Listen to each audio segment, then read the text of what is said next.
योग दर्शन की 70वीं कक्षा।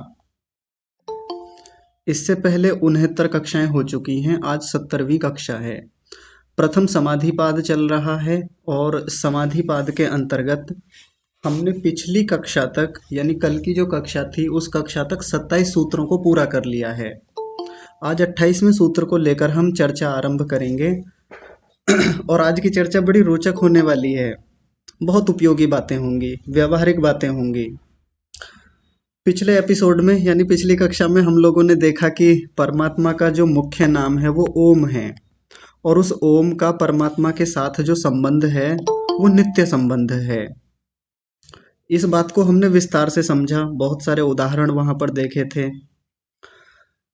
आज हम आगे समझने का प्रयास करेंगे कि ये जो परमात्मा का जो मुख्य नाम ओम है, इस नाम को परमात्मा के साथ जान लिया कि परमात्मा का ओम के साथ कैसा संबंध है, तो अब क्या करें इसका। ऐसा एक प्रश्न खड़ा करेंगे, ऐसी एक बात शुरू करेंगे। तो आज की बातचीत शुरू करने से पहले कि परमात्मा के नाम का क्या करें, उससे पहले एक छोटी सी बात और जान लेनी चाहिए हमको। देखिए, पिछली कक्षा में जब हम लोग देख रहे थे कि ये जो वाच्यवाचक संबंध होता है या शब्दार्थ संबंध होता है, आज उस पर एक छोटी सी भूमिका देख लेते हैं, फिर आगे बढ़ेंगे। आज ये चित्र आप लोगों के लिए बनाया मैंने, जिससे कि बातें और स्पष्ट हो जाएं। देखिए, इस चित्र को बाद में समूह में भेज देंगे, आप लोग देख लीजिएगा आराम से। शब्दार्थ संबंध क्या होता है? शब्द का मतलब जब हम किसी वस्तु को किसी नाम से बुलाते हैं उसको शब्द कहते हैं, और वो जो वस्तु होती है उस वस्तु को अर्थ बोला जाता है। ध्यान से सुनेंगे, अर्थ का मतलब होता है वो वस्तु। सामान्य रूप से हम अर्थ का मतलब क्या लेते हैं? जैसे मान लीजिए किसी ने कोई नाम बोला, किसी ने बोला कि संस्कृत पढ़ना है, आज से संस्कृत पढ़ना शुरू करेंगे। तो उसने पूछा मतलब, इसका अर्थ तो बताओ, इसका अर्थ क्या हुआ, ये क्या है, क्या पढ़ना शुरू करेंगे यहाँ से, इसका मतलब बताओ, तात्पर्य बताओ। तो एक तो अर्थ का मतलब हम वो समझते हैं कि अर्थ का उद्देश्य, अर्थ का तात्पर्य वो होता है। लेकिन यहाँ जब शास्त्र में ज्यादातर बात चलती है तो अर्थ का मतलब होता है वो वस्तु। जैसे यहाँ आपको चित्र में दिख रहा होगा एक गाय खड़ी हुई है, तो इस ये गाय जो है ये अर्थ है, अर्थ यानी वस्तु, द्रव्य।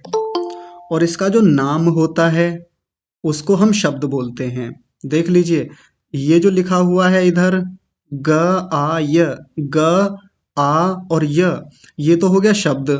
और ये जो खड़ी हुई दिख रही है ये वस्तु, ये जो पिंड दिख रहा है, ये होता है अर्थ। ध्यान से समझ लेंगे इस बात को। यदि ये बात अभी समझ ली तो आगे चलना हमारे लिए आसान हो जाएगा। अब देखिए, ये जो अर्थ होता है, अर्थ, अर्थ के बहुत सारे नाम होते हैं। अर्थ को हम वाच्य भी कहते हैं, अर्थ को हम नामी भी कहते हैं, अर्थ को संजी भी कहते हैं, अभिधेय एक नाम आ जाएगा। आज के जब सूत्र को हम देखेंगे वहां अभिधेय भी बोलते हैं। और अर्थ तो इसको कहते ही हैं, अर्थ यानी वस्तु, पदार्थ कह लीजिए, द्रव्य कह लीजिए, ये सब इसी के नाम हैं। कोई व्यक्ति खड़ा हुआ है, कोई वस्तु पड़ी हुई है हमारे सामने, उसको वाच्य कह सकते हैं, नामी कह सकते हैं, संजी कह सकते हैं, अभिधेय कह सकते हैं, अर्थ कह सकते हैं, वस्तु कह सकते हैं। इतने सारे नाम दे रखे हैं हमने उसको। अब उसको किसी ना किसी नाम से पुकारा जाता है। जो वस्तु हमारे सामने रखी हुई है, खड़ी खड़ी हुई है, पड़ी हुई है, तो उसका कोई ना कोई नाम होता है। जैसे ये वस्तु हमारे सामने खड़ी हुई है, इसको क्या कहते हैं? गाय कहा जाता है। तो ये जो गाय शब्द है इसको क्या बोलेंगे? या तो इसको वाचक बोलेंगे, या इसको नाम बोलेंगे, या इसको संज्ञा बोलेंगे, या अभिधान बोलेंगे। ये आपके लिए नया शब्द है, अभिधान। या इसको शब्द बोलेंगे। शब्द तो हमारे लिए बड़ा प्रचलित शब्द है। हम ज्यादातर शब्द ही तो बोलते हैं कि ये देखिए, ये जो खड़ी हुई है गाय, और इसको जिससे पुकारा जाता है वो इसका शब्द कहलाता है। तो इन दोनों के बीच क्या संबंध हो गया? शब्दार्थ संबंध, वाच्य वाचक संबंध, नामी नाम संबंध, संज्ञा संजी संबंध, अभिधान अभिधेय संबंध, या शब्द अर्थ संबंध। बात आ रही होगी समझ में? दोनों के बीच क्या संबंध हो गया? शब्द और अर्थ संबंध। ये रहा शब्द और ये रहा अर्थ, यानी ये जो गाय खड़ी हुई है इसको अर्थ बोलेंगे। ठीक है जी। वाचक वाच्य संबंध, ये वाचक है ये जो रखा हुआ है यहाँ पर, और ये वाच्य है। आ गई होगी समझ में? ये नाम है, ये नामी है। ठीक है जी। ये संज्ञा है, ये संजी हैं। ये अभिधान है, ये अभिधेय है ना। अब आसान लग रहा होगा आपको। ये शब्द है और ये अर्थ है। हो गया ना आसान अब समझना। ये बात मैं आपको क्यों बता रहा हूँ, क्योंकि अब यही चर्चा परमात्मा के बारे में चलेगी। इधर ओम है यानी वाचक, और इधर परमात्मा स्वयं उपस्थित है। अब परमात्मा को तो मैं यहाँ पर प्रेजेंट नहीं कर सकता ना, क्योंकि परमात्मा का कोई आकार नहीं होता, और मैं किसी देवी देवता की मूर्ति रख नहीं सकता, क्योंकि वो परमात्मा होती नहीं है। तो बस आप एक कल्प यहाँ मान के चलिए कि ये परमात्मा है इधर, और ये इसका ये वाचक है। तो देखिए ये जो है ये वाचक है, ये वाच्य है परमात्मा। या इसको कहें ये नाम है, ये परमात्मा नामी कहलाएगा। या फिर से देखिए ये जो ओम लिखा हुआ है इसको संज्ञा बोलेंगे, और इधर जो परमात्मा है इसको संजी बोलेंगे। ये जो ओम लिखा हुआ है इसको अभिधान बोलेंगे, और ये जो इधर परमात्मा है इसको अभिधेय बोलेंगे। अब ध्यान से अंत में देखिए, क्योंकि अब इसी पर बात चलेगी। इसको शब्द बोलेंगे ओम को, ये जो लिखा हुआ है ओम, या हम जो मुख से बोलते हैं ओम, इसको शब्द बोलेंगे। और ये जो परमात्मा होता है, वास्तव में जो परमात्मा की अपनी सत्ता है, जो स्वयं परमात्मा नाम की वस्तु है, उसको अर्थ बोला जाता है। जो द्रव्य होता है, जो वस्तु होती है, उसको अर्थ कहा जाता है। अब आपको बात आ गई होगी समझ में। तो आइए अपने व्यास भाष्य, अपने सूत्र पर चलते हैं और फिर व्यास भाष्य को देखेंगे। लेकिन सूत्र पर जाने से पहले भी आज अवतरणिका हमारे लिए उपस्थित हुई है। अवतरणिका यानी भूमिका। सूत्र पर जाने से पहले एक भूमिका बना रहे हैं, कह रहे हैं विज्ञात वाच्य वाचकत्वस्य योगिनः। विज्ञात मतलब जिसने जान लिया है, जिसको जानकारी हो गई है, किस चीज की? वाच्य वाचकत्व की। ये वाच्य वाचकत्व क्या है? यानी वाच्य और वाचक का जो संबंध है, परमात्मा का और परमात्मा के नाम ओम का जो संबंध है, जब उसको जान लिया है किसने? योगी ने। तो फिर वो क्या करे? ऐसा योगी फिर क्या करे? जान तो लिया, जानने मात्र से काम थोड़ी चल जाएगा। पिछले 4-5 दिनों से हम लोग चर्चा कर रहे हैं कि उस परमात्मा का मुख्य नाम ओम है। कैसे है जी? तो ऐसे है। इस पर लंबी चर्चा हमारी रही। इसको विज्ञात जान लिया किसने? योगी ने। अब ध्यान से समझेंगे, यहाँ शब्द योगिनः लिखा हुआ है, योगिनः। हमारे और आपके लिए, सामान्य लोगों के लिए बात नहीं लिखी हुई है ये। योगियों के स्तर की बात चल रही है। योगी करे इस काम को तो क्या करे? तत् जपः तदर्थ भावनम। तत्, देखिए अलग अलग शब्दों को देखिए ध्यान से, मैं बड़ा कर देता हूं। पहला शब्द लिखा हुआ तत्, अगला है जपः, उससे अगला है तदर्थ, फिर आगे है भावनम।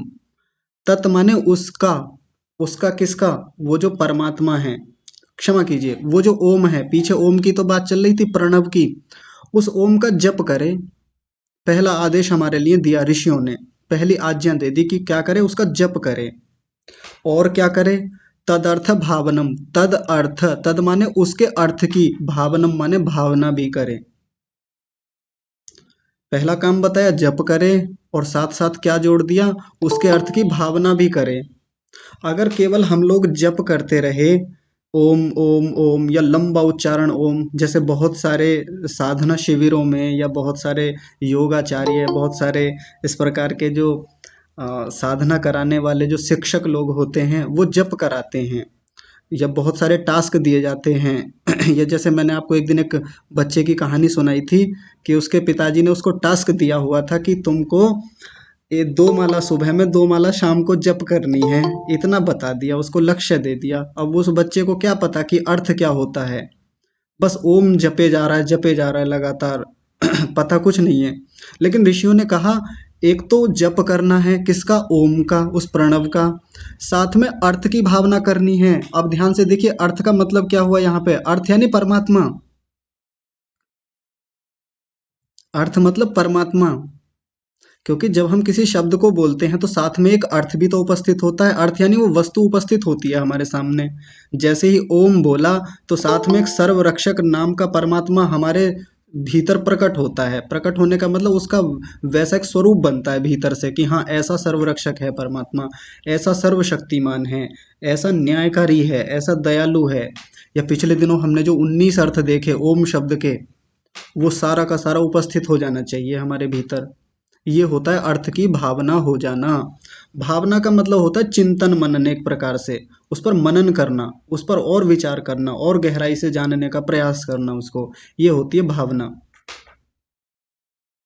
अगर भावना नहीं बन रही है अर्थ की, यानी वो वस्तु सामने नहीं आ रही है, तो जप करना व्यर्थ है, कोई लाभ नहीं है इसे जप करने का। देखिए, मैं आपसे एक प्रैक्टिकल अभी कराता हूँ सभी लोगों से, अभी करिएगा। मैंने आपको बोला पीपल का वृक्ष, मैंने बस इतना शब्द बोला पीपल का वृक्ष, या केवल पीपल बोला, पीपल, आपके मन में एकदम से क्या आता है? पूरा का पूरा एक स्वरूप बन गया होगा भीतर आपके चित्त में, पूरा का पूरा पेड़ जैसा कि बहुत विशाल पेड़ है, हरे हरे पत्ते हैं और खड़खड़ाते हुए पत्ते, हवा चलती है तो वो हमेशा हिलते ही रहते हैं, ऐसा एक स्वरूप बन रहा होगा मन में। बड़ा विशाल का है, उसकी शाखाएं हैं, नीचे तक आती हुई शाखाएं हैं उसकी, और हमेशा ऑक्सीजन देने वाला, उसका उसके उपकार, वो क्या क्या लाभ देता है, ये सब बातें आ रही होंगी मन में पीपल शब्द बोलते ही। ये होता है शब्द और अर्थ का संबंध। अगर मैंने पीपल बोला और पीपल बोलने से मन में कोई भावना नहीं बनी, कोई अर्थ नहीं आया, कोई चिंतन मनन ही नहीं बना उस शब्द से संबंधित, जप करने का कोई फायदा नहीं है, या ऐसे शब्दों को बोलने का कोई फायदा नहीं होता। आजकल जो योगाचार्य या आजकल जो अपने आप को बहुत वैज्ञानिक विधियों से प्रकट करने वाले जो तथाकथित योग साधक हैं, सिखाने वाले शिक्षक हैं, वो कहते हैं कि ओम नाम में बड़ी शक्ति होती है। आप ओम का जप करिए तो वाइब्रेशन बनती है, उससे बहुत सारा भीतर से ऐसा वाइब्स बनती हैं कि आपके माइंड में जाके वो तरंगे वो प्रभावित करती हैं आपको, आपके मस्तिष्क को जागृत कर देती हैं, ऐसा कर देती हैं, वैसा कर देती हैं। यदि आप ओम का जप करेंगे, यदि ओम का बार बार उच्चारण करेंगे, ऊंचे स्वर से करेंगे, लंबे स्वर में करेंगे, जितना लंबा खींचेंगे उसको, जितना गहराई से करेंगे, वो आपके मस्तिष्क में उतना ही गहरा प्रभाव डालेगी, आपके शरीर पर प्रभाव डालेगी, बुद्धि विकसित हो जाएगी, उसकी जो तरंगे हैं, वाइब्रेशन है, मतलब उसको वैज्ञानिक तरीकों से दर्शाने का प्रयास किया जाता है। कहते हैं उसमें ऐसी तरंगे निकलती हैं, ये निकलता है, वो निकलता है, बड़ी ऐसे व्याख्या करके दिखाएंगे कि जैसे कि उसी से बहुत बड़ी आध्यात्मिक उपलब्धियां होने वाली हैं। हाँ, जितना लाभ वो होता है उसका वैज्ञानिक रूप से, जिसको वो वैज्ञानिकता कहते हैं, उतना मानना चाहिए, उसमें कोई बुराई भी नहीं है। लेकिन उतने मात्र से हमारा जप संपन्न हो जाएगा, उतने मात्र से जो लक्ष्य हमारा यहाँ है समाधि तक पहुँचने का वो पूरा हो जाएगा? नहीं हो पाएगा। ऐसा करके हम कुछ समय के लिए थोड़ा सा प्रभावित हो जाएंगे, थोड़े समय के लिए हमको तात्कालिक रूप से कुछ हल्का सा लाभ मस्तिष्क में दिख जाएगा, चित्त में दिख जाएगा, थोड़ा बहुत लाभ, थोड़ी बहुत एकाग्रता बन जाएगी इतने समय के लिए कि हाँ, इतने समय तक जब तक हमने जप किया, जब तक ओम का लंबा उच्चारण किया, वो वाइब्रेशन बनी, वो तरंगे बनी, तो इतने समय के लिए बाहरी विषय हमारे रुक जाएंगे। इतने मात्र से समाधि नहीं होने वाली, या इतने मात्र से परमात्मा का जो सही स्वरूप है वो हमारे भीतर प्रकट होने वाला ही नहीं है। ऋषियों ने बड़ी गहरी बात बताई है, जब जप करें तो तदर्थ भावनम, उसके अर्थ की भावना, परमात्मा का जो वो अर्थ आ रहा है, उस ओम का जो अर्थ है, यानी परमात्मा, और परमात्मा का जैसा जैसा स्वरूप है वैसी भावना आनी चाहिए, वैसी भावना का चिंतन, यानी वो भीतर से वैसे विचार, वो मनन, वो मंथन चलना चाहिए भीतर से, ये कह रहे हैं ऋषि। तो वो वाइब्रेशन होने से, तरंगे उठने से जो लाभ मस्तिष्क को होता होगा, वो बड़ा न्यून सा लाभ है, बड़ा छोटा सा लाभ है। कहें प्रतिशत में नापें तो 100 में से कोई 1-2% लाभ मात्र है, जिस पर लोग खुश हो जाते हैं कि देखो इन्होंने महाराज जी ने, इन्होंने योगाचार्य जी ने या योग शिक्षक जी ने कितना बढ़िया ध्यान कराया, आज आज तो कमाल ही कर दिया, ओम का इतना बढ़िया जप करवाया, ओम में इतनी ताकत होती है, ओम में इतनी शक्ति होती है। वो केवल शब्द पर अटक जाते हैं, वो केवल शब्द पर आश्रित रहते हैं, लेकिन शब्द मात्र से लाभ नहीं होने वाला। शब्द का अपना एक लाभ है, लेकिन बड़ा न्यून सा है वो। असली जो खेल है वो तो उसके अर्थ का है, उसकी भावना का है। अब वो लोग ध्यान से सुनेंगे जो पिछली अभी 2-3 कक्षाओं तक भी कहते रहे, कक्षा समाप्त हो गई थी उसके बाद भी 1-2 लोगों ने कहा था जप कैसे करें हम, भावना कैसे बनाएं? तो अब बताएंगे कैसे भावना बनाएं। देखिए, महर्षि व्यास जी ने इस बात को विस्तार से समझाने का प्रयास किया। कह रहे हैं प्रणवस्य जपः प्रणव अभिधेयस्य च ईश्वरस्य भावनम। एक एक शब्द को अलग अलग देखिए। प्रणवस्य, जपः प्रणव अभिधेयस्य, अभिधेयस्य ये शब्द अभी पीछे बोला था मैंने। च ईश्वरस्य, दो शब्दों से मिलके बना, च जमा ईश्वरस्य, और अंतिम शब्द है भावनम। क्या कह रहे हैं?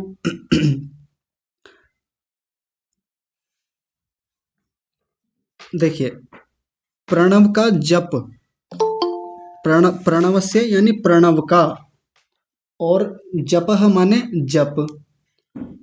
साथ में कह रहे हैं प्रणव अभिधेय से, प्रणव का जो अभिधेय है, कौन है प्रणव का अभिधेय? ईश्वर। उनकी भावना करें, उनका चिंतन मनन करें। क्या क्या करें? दो काम बता दिए जो सूत्र में बताए थे। पहला बताया प्रणवस्य जपः, प्रणव का जप करे, यानी ओम का लगातार जप चलना चाहिए भीतर से। साथ में कह रहे हैं प्रणव का जो अभिधेय है, प्रणव तो हो गया अभिधान, और अभिधेय कौन हो गया? ईश्वरस्य, यहाँ लिखा हुआ है ईश्वर। मैंने पीछे बताया था, अभी वो जो चित्र दिखाया था गाय वाला, उसमें अभिधेय कौन होता है? जिसको पुकारा जाता है, और अभिधान क्या होता है? जिस नाम से पुकारा जाता है। तो प्रणव का जो अभिधेय है, कौन है प्रणव का अभिधेय? वो ईश्वर, उसकी भावना करनी है। यानी प्रणव का जो अर्थ है, अर्थ अर्थ किसको कहेंगे? ईश्वर को कहेंगे। यहाँ केवल जप की बात नहीं की है। सभी लोग बड़े ध्यान से समझेंगे इस बात को। अगर केवल जप की बात करनी होती, इतना लिख देते, बस इतना जितना यहाँ लिखा हुआ है, प्रणवस्य जपः भावनम, इतना कह देते कि प्रणव के जप की भावना करनी है, या बस केवल प्रणव के जप को कह देते। लेकिन प्रणव का जो अभिधेय है, प्रणव का जो अर्थ है, कौन है वो अर्थ? ईश्वर है, उसकी भी भावना करनी है हमको। जैसे हम लोग जप करते हैं, जप करते समय कई बार इतना गहरा अभ्यास करा दिया जाता है, लगातार माला जप कर रहे हैं, गायत्री मंत्र की माला जप रहे हैं, या इसके अलावा ओम का जप चल रहा है, या कोई मंत्र विशेष उठा लिया है उसका जप चल रहा है, लगातार मंत्र पाठ, लगातार मंत्र पाठ लगातार चल रहा है जी। तो होता क्या है, एक समय के बाद जप इतना गहरा हो जाता है, गहरा होता चला जाता है वो जप, कि व्यक्ति जप ना भी करे तो भी जप चलता रहता है। इसको शास्त्र की भाषा में कहते हैं अजपा जप, अजपा जप, यानी जप नहीं भी कर रहे हैं तो भी जप चल रहा है। जैसे एक उदाहरण के रूप में बात को समझने का प्रयास करते हैं। जैसे आप सब लोगों के पास इस समय फोन है, ज़्यादातर लोग फ़ोन से ही कक्षा ले रहे हैं। आप सबके फ़ोन में कोई ना कोई रिंगटोन लगी होगी। रिंगटोन मतलब जब किसी का फ़ोन आता होगा तो वो रिंगटोन बजती होगी, या तो फ़ोन की अपनी बाय डिफ़ॉल्ट रिंगटोन होगी, या आपने कोई मंत्र वगैरह लगा रखा होगा, अलग से गाना लगा लेते हैं। तो अपना अपना सोच के देख लीजिए, दिन भर में कई सारे फ़ोन आते होंगे, मान लीजिए 20-25 फ़ोन आए, तो क्या होता है, थोड़ा सा भी फ़ोन बजता है एकदम से उधर ध्यान जाता है, मन में वही रिंगटोन चलती है एकदम। अब वो जब रोज होता है, लगातार 20-20 फोन लगातार प्रतिदिन आ रहे हैं, किसी दिन तो बार बार आता रहता है, और वो जो रिंगटोन का जो शुरू वाला जो हिस्सा होता है, वो जब बार बार बजता है, हमारे भीतर भी बिल्कुल वैसा ही बजता है, वो बार बार वैसा ही चलता है, और ये चीज कई महीनों तक जब चलती है, तो एक स्थिति ऐसी आती है कि फोन में रिंगटोन ना भी बजे ना, तो भी भीतर रिंगटोन जरूर बजती है। भीतर कहाँ, हमारे मन में। और यही लगता है यार कहीं फ़ोन तो नहीं आ रहा है, एक बार देखो तो सही, ऐसा लग रहा है जैसे फ़ोन आ रहा हो, वास्तव में फ़ोन आ नहीं रहा है, लेकिन हमारे भीतर वो ऐसी स्थिति बन गई है कि ना रिंगटोन बजते हुए भी वो रिंगटोन बजती हुई प्रतीत होती है हमको। जप का भी ऐसा ही मामला होता है। जब व्यक्ति लगातार जप करता है, लगातार किए जाता है, लगातार चलता रहता है उसका, तो एक स्थिति ऐसी बन जाती है कि वो काम कुछ कर रहा है, विचार कुछ कर रहा है, पढ़ाई कर रहा है, कहीं घूम रहा है, अपने किसी और गहरे काम को भी कर रहा है, तो भी भीतर एक जप चलता रहता है लगातार उसका। और ये सामान्य बात है, सबके साथ होता है। उसका भी एक छोटा लाभ है, ऐसा नहीं है कि वो बेकार चीज है, नहीं करना चाहिए, वो भी एक स्थिति साधकों के साथ बनती है। लेकिन मुख्य बात है प्रणव अभिधेयस्य च ईश्वरस्य भावनम, उसकी जब तक भावना नहीं बनाएंगे, जो उसका अर्थ है, तब तक ऐसे जप का कोई लाभ नहीं है। भले ही हम सामने वाले को प्रभावित कर दें, यदि हम एक शिक्षक हैं, हम यदि एक अध्यापक हैं, यदि हम एक योग गुरु हैं, अपने आप को योग गुरु कहते हैं, तो भले ही थोड़े समय के लिए प्रभावित कर देंगे कि जी जब से इन्होंने जप के बारे में बताया है, जब से इन्होंने मंत्र दान दिया है, वो देते हैं ना, नामदान देते हैं, मंत्र दे देते हैं, कान में मंत्र फूंक देते हैं कि इसका जप करो लगातार। व्यक्ति को कुछ समय के लिए जब जप करता है, लगातार जप किए चला जाता है, करे जा रहा है, किए जा रहा है लगातार, घंटों घंटों हो गए हैं, तो अब बाकी विचार रुक गए हैं उस समय के लिए। बाकी जो जीवन की समस्याएं हैं, बाकी जो जीवन की वृत्तियां हैं, अब वो उतनी बाधित नहीं कर रही हैं, परेशान नहीं कर रही हैं। तो व्यक्ति को उतना लाभ दिखता है और वो सोच लेता है गुरुजी ने आनंद दिला दिया, गुरुजी ने तो मजा दिला दिया। ऐसा ही कहता है व्यक्ति, गुरुजी तो बहुत पहुंचे हुए हैं, क्या बढ़िया मंत्र दिया उन्होंने। और गुरुजी कान में एक बात और कह देते हैं, ये मंत्र किसी को बताना नहीं है क्योंकि ये गुप्त है। वो तो उस तरीके से करवाते हैं लेकिन अपने आर्य समाज में भी कुछ ऐसा ही मामला है ज्यादातर। हमने थोड़ा खोल के बता दिया है कि गायत्री मंत्र का जप करो और ओम का जप करो, लेकिन इतना ही मामला यहाँ भी है। इससे ज्यादा भी उसके गहन अर्थों में जाकर भावना करना, वो हम भी नहीं करा पाते। सबकी बात नहीं कर रहा हूँ, बहुत सारे अच्छे साधक मिल जाएंगे आर्य समाज में भी, और आर्य समाज के अलग अलग भी मिल जाएंगे, इतर भी मिल जाएंगे, जो बहुत उत्तम रीति से प्रणव का जप करते हैं, अर्थ की भावना से जप करते हैं। अब पिछली 3 कक्षाओं को याद कीजिए आप लोग, जितने भी पुराने सदस्य हैं कक्षा के, जितना जितना ओम के बारे में व्याख्या हुई यहाँ से, ऐसा नहीं कि मैंने की, जो ऋषियों ने व्याख्या की है, जो महर्षि दयानंद सरस्वती जी ने ओम के नाम को विस्तार से खोला है, संस्कार विधि में खोला है, सत्यार्थ प्रकाश के प्रथम समोल्लास में खोला है, ऋग्वेद आदि भाष्य भूमिका में खोला है, पंच महायज्ञ विधि पुस्तक में खोला है, विस्तार से ओम का विस्तार से अर्थ बताया है। अगर वैसी भावना ओम के जप के साथ बनने लगे तो उपलब्धियां बड़ी शीघ्रता से होती हैं, बहुत शीघ्रता से ऊंची स्थितियां बनती हैं। और वो क्या स्थितियां बनती हैं तो देखिए आगे उसको बताएंगे। तदस्य योगिनः प्रणवं जपतः प्रणवार्थ च भावयतः चित्तम एकाग्रम संपद्यते। तदस्य, तदस्य माने उसका उसका किसका, वो जो योगी है, ऐसा जो योगी जप करने वाला है। और केवल जप करने वाला योगी नहीं, देखिए कह रहे हैं प्रणवः जप, प्रणवम जपतः, प्रणव का जप करने वाला, प्रणव के अर्थ की भावना करने वाला, प्रणवार्थ च भावयतः।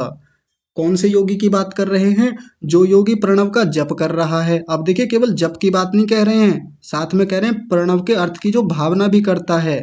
ऐसे योगी के साथ कितनी उत्तम स्थिति होती है, बहुत गजब की उपलब्धि होती है, और वो है चित्तम एकाग्रम संपद्यते। ऐसे योगी के चित्त में एकाग्रता संपादित होती है, यानी उसका चित्त एकाग्र होता चला जाता है।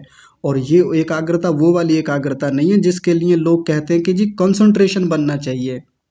ये एकाग्रता वो एकाग्रता नहीं है, ये एकाग्रता वो एकाग्रता है जो हम पहली कक्षा से देखते आ रहे हैं। कौन सी एकाग्रता, चित्त की एकाग्र अवस्था, जिसमें संप्रज्ञात समाधि होती है, जिसमें ऊंची ऊंची चीजों का प्रत्यक्ष होता है। बात आ रही है समझ में? अब पीछे से लाइए, पीछे से एक बार अवलोकन करके देखिए, सिंहावलोकन कीजिए पीछे की चीजों का। ये एकाग्रता सामान्य एकाग्रता नहीं है, जो व्यवहारिक जीवन में एकाग्रता से हम काम करते हैं, पढ़ाई करते हैं, खाना खाते हैं, भोजन बनाते हैं, घर का कोई काम करते हैं, ऑफिस का कोई काम करते हैं। ये उस एकाग्रता की बात नहीं कर रहे हैं। यहाँ एकाग्रता समाधि वाली एकाग्रता है, जिसमें संप्रज्ञात समाधि होती है, जिसमें या तो एक विषय है या कोई विषय ही नहीं है। ये वो एकाग्रता है जिसमें ऊंचे प्रत्यक्ष हैं, जिसमें ऊंचे साक्षात्कार होते हैं, गहरी वस्तुओं के, सूक्ष्म वस्तुओं के। बात आ रही है समझ में? अब आ रही है कुछ पकड़ में कि जप करने का ऐसे ही नहीं होता। अब आप लोग जप करते होंगे, एक बार सभी लोग अपना जो भूतकाल है उसको देखेंगे, अपने अनुभवों को समझने का प्रयास करेंगे, सभी अपना अपना देखेंगे। यदि आपने कभी जप किया हो तो, यदि जप करने से एकाग्रता आपकी संपादित हुई है तो मान सकते हैं कि आपने जप विधिवत किया है। यदि जप के करने से ये चित्त में एकाग्रता स्थापित नहीं हुई है तो जप में कुछ ना कुछ कमी है। अभी जप में वो अर्थ की भावना लाने की आवश्यकता है, जिसको कह रहे हैं प्रणवार्थ च भावयतः। ये जैसे ऊपर कहा, प्रणव अभिधेयस्य च ईश्वरस्य भावनम, उस ईश्वर की भावना भी हो, उस अर्थ को भी तो लेके आए हम, जिस शब्द का हम जप किए जा रहे हैं लगातार। इतनी बात हो गई। अब अंत में एक बड़ा अच्छा श्लोक दिया,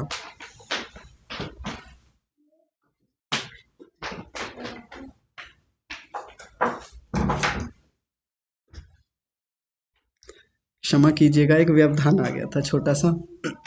देखिए आगे एक बड़ी रोचक बात बता रहे हैं एक श्लोक के माध्यम से। तथा च उक्तम, ये तथा च उक्तम पीछे भी आया था। तथा माने जैसे कि, च माने और, उक्तम माने कहा जाता है। ऐसी एक कहावत है, ऐसा कहा जाता है, लोगों में सुना जाता है। क्या है जी वो कहावत?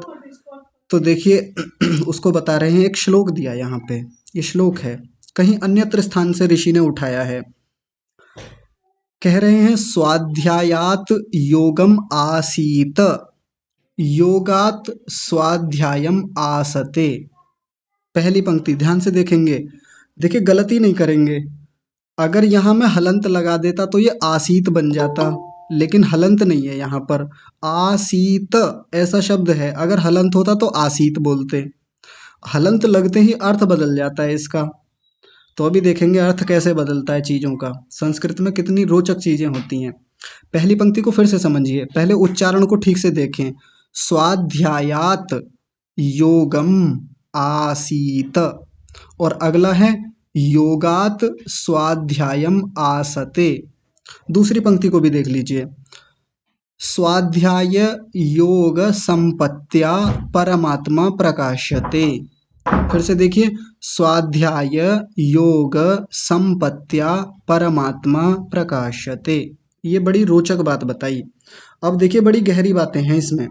स्वाध्यायात यानी स्वाध्याय से, योगम आसीत, क्षमा कीजिए आसीत नहीं आसीत, स्वाध्याय से योग को सिद्ध करे। यानी क्या कह रहे हैं, स्वाध्याय करके योग को लाए। और अगली पंक्ति में बताया यहाँ पर योग से स्वाध्याय को सिद्ध करे, योग से स्वाध्याय को अपने पास बुलाए।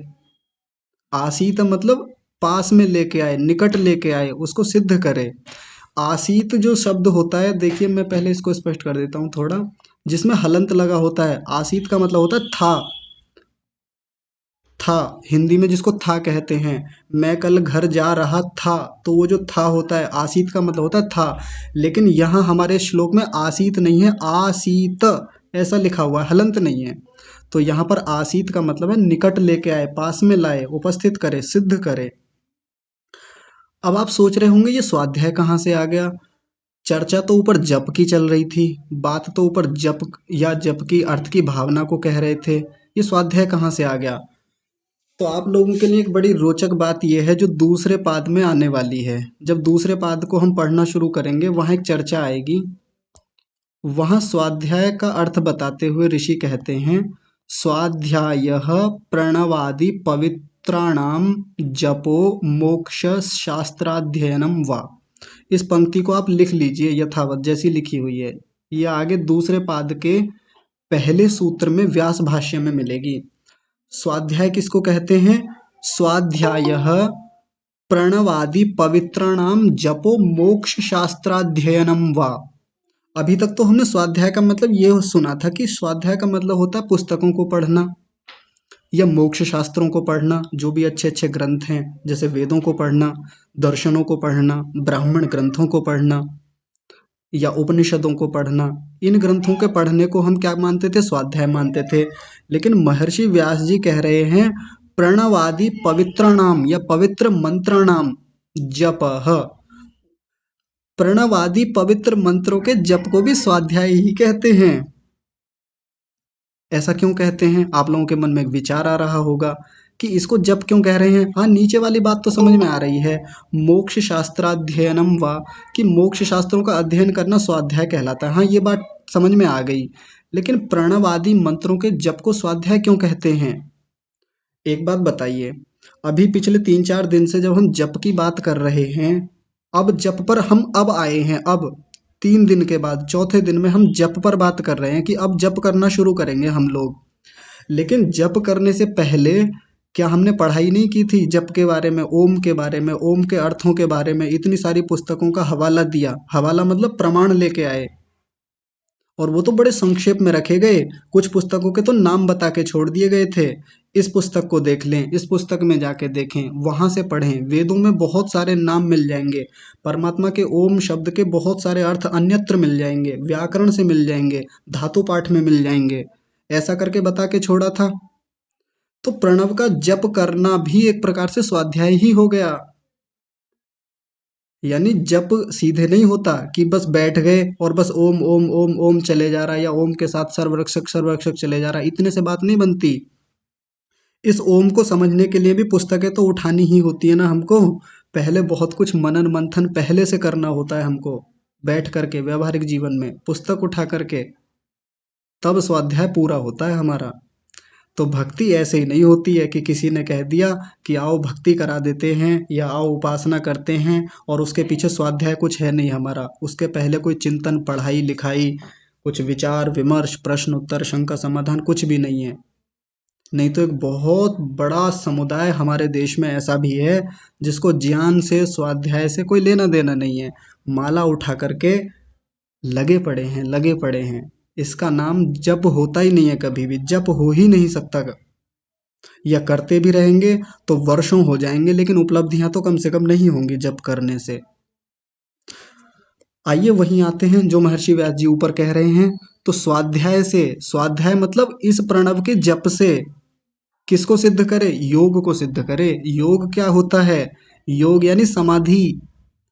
देखा था ना, पहले दूसरे सूत्र से ही देखते आ रहे हैं हम।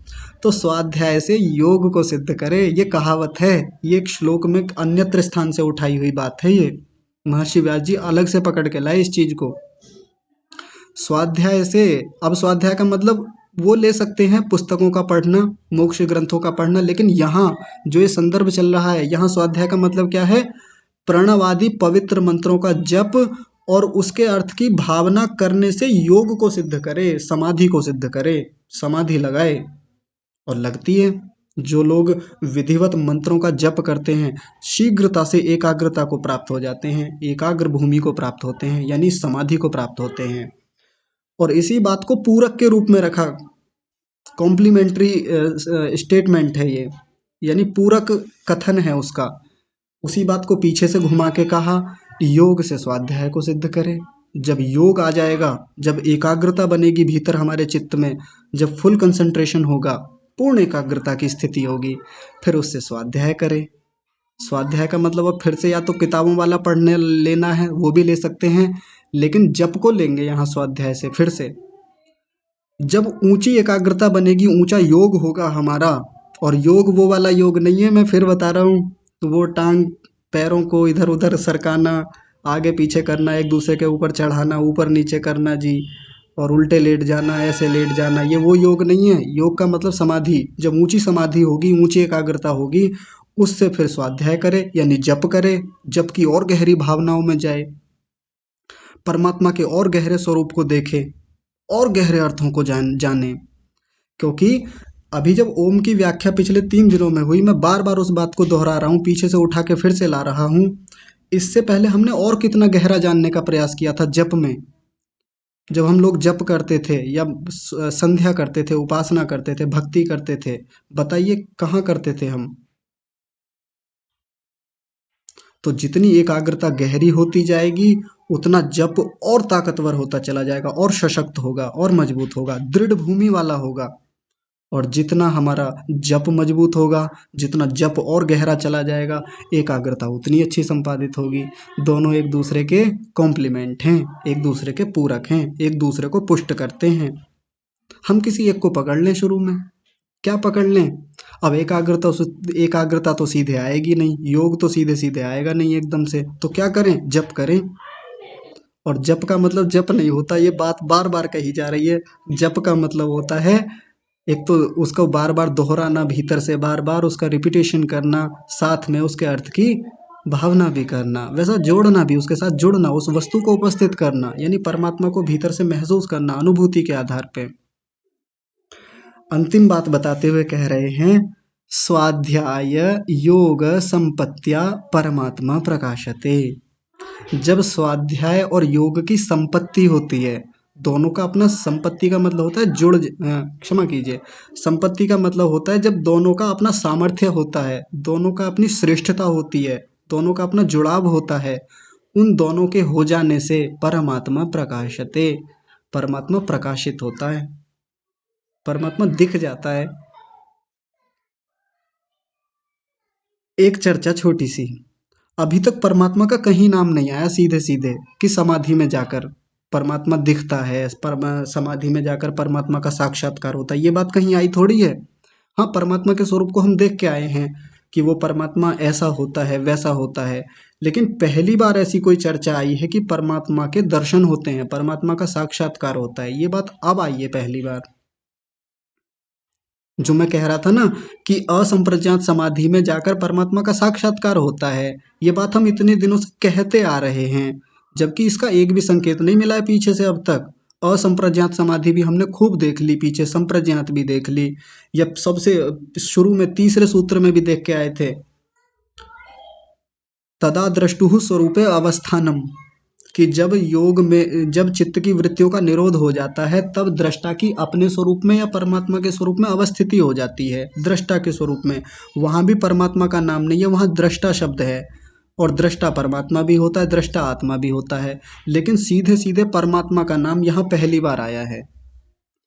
स्वाध्याय करने से यानी जप करने से और योग के हो जाने से, जब योग भी ऊंचा होता है और स्वाध्याय भी ऊंचा होता है, यानी जप जब हमारा ऊंचे स्तर पे जाता है और जब हमारा योग यानी एकाग्रता ऊंची से ऊंची होती चली जाती है, संप्रज्ञात आएगी, संप्रज्ञात के बाद असंप्रज्ञात आएगी, तब क्या होता है, परमात्मा प्रकाशते, उस परमात्मा का प्रकाश होता है, साक्षात्कार होता है, परमात्मा हमारे सामने उपस्थित हो जाता है, ऐसा लगता है बिल्कुल। और उपस्थित होने का मतलब यहाँ ऐसा नहीं है कि सामने आके खड़ा हो जाएगा, जैसे वो टीवी सीरियल्स में दिखाया जाता है कि अचानक से एक प्रकाश होता है, जैसे वो पूरा उजाला सा होता चला जाता है ना, एक बड़ा ज्योतिपुंज इकट्ठा होता है और फिर पीछे से प्रकट हो के आते हैं भगवान जी। वैसा परमात्मा का प्रकाश होना नहीं है। माने परमात्मा के जो गुण हैं, परमात्मा का जो अपना स्वभाव है, परमात्मा का जितना भी स्वरूप है, उसका हमको ज्ञान हो जाता है। ज्ञान हो जाना ही परमात्मा का प्रकाश हो जाना होता है।